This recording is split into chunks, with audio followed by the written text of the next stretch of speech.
പുതുവർഷമായി hi പുതുശോഭയെത്തി പാവനാത്മാവിനോടൊപ്പം പുതുതായി തുടങ്ങിടാം സർവം.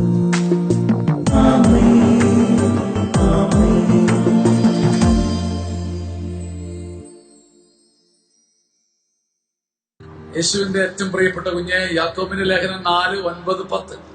നിങ്ങളുടെ ചിരി കരച്ചിലായും സന്തോഷം വിഷാദമായും മാറട്ടെ.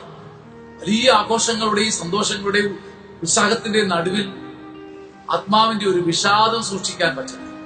കർത്താവിന്റെ സന്നിധിയിൽ താഴ്മയുള്ളവരായിരിക്കും. കർത്താവ് നിങ്ങളെ ഉയർത്തും. അടിച്ചു പൊളിക്കാൻ അവസരമുള്ളപ്പോൾ, വലിയ വിജയം വരുമ്പോൾ, ഒന്നാന്തരം ഭാഗ്യം വരുമ്പോൾ, വലിയ അംഗീകാരം വരുമ്പോഴൊക്കെ നിങ്ങളുടെ ചിരി ചിലപ്പോൾ കരച്ചിലായി മാറണം. നിങ്ങളുടെ സന്തോഷം വിഷാദത്തിന് ഇടം കൊടുക്കണം.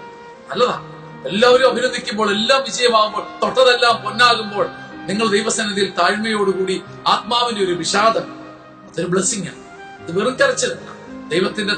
ദൈവത്തിന്റെ കരുണ മാത്രമാണ് എന്നെ ഉയർത്തിയതെന്ന് ചിന്ത നിന്റെ ആത്മാവിന് ഒരു സ്വർഗീയ വിഷാദം നൽകട്ടെ. ആമേൻ.